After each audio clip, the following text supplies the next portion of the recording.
Samahan niyo ulit kami ngayong umaga, no? At sisimulan natin, Connie, ang discussion para pag-usapan ang nauusong apparently patok sa TikTok na supplements, no? So, pag-uusapan po natin yan ngayong umaga, mga kapuso. Yes, isa po itong plant derivative na sinasabing maganda daw sa kutis. At hindi lang yan nakakapagpapayat pa daw. Pero syempre, kailangan alamin natin kung totoo nga ba yung mga claims na yan, di ba, Doc? Well, Connie, kailangan nating alamin, ano? Kasi alam mo, hindi porket natural ay safe palagi, no? So lalo na kung yan ay walang guidance ng inyong mga doktor, no? So wag lang po kayo basta-basta iinom ng wala pong guidance. At tignan niyo po yung mga quality and safety standards po, lalo na yung, of course, dapat dumaan po yan sa FDA quality approval, no? So kasi kung hindi, nako, baka hindi nyo alam kung ano pong laman yan, yung potency, yung purity po niyan, at safety especially. Kaya naman kung ano yung sinasabi na usong-uso daw ngayon sa mga social media, aba eto, panoorin po natin at alamin nating sabay-sabay.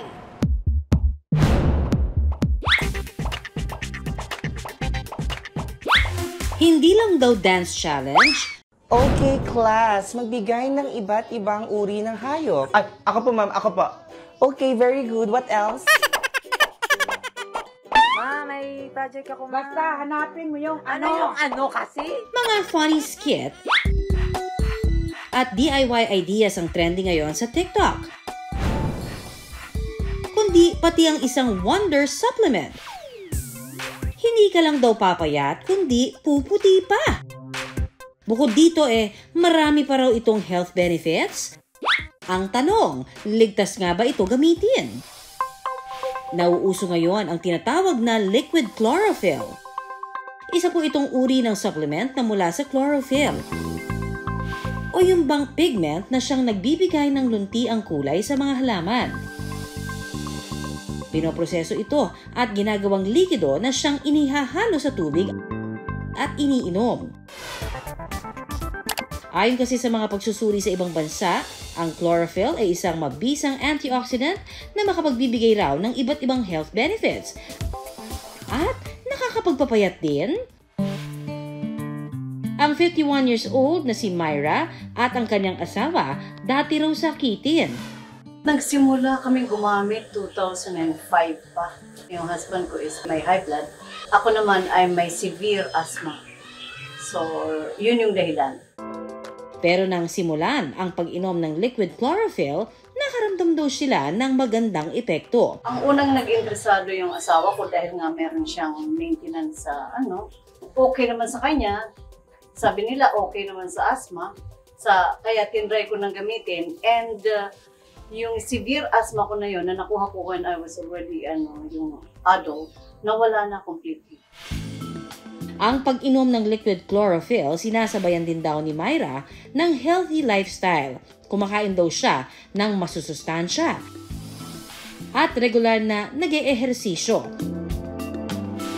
Pero kung ang eksperto ang tatanungin, sapat nga ba ang mga pag-aaral na nagsasabing epektibo ang liquid chlorophyll?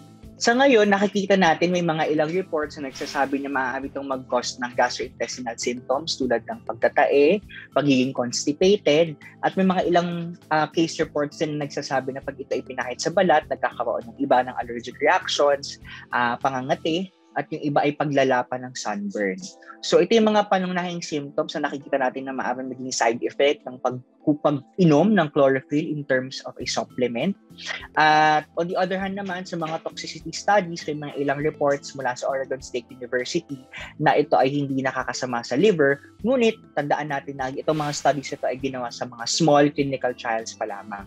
So kailangan pa ng mas malalim na ebidensya para malaman kung ito ba ay nakakabuti o nakakasama sa ating atay at sa ating kalusugan.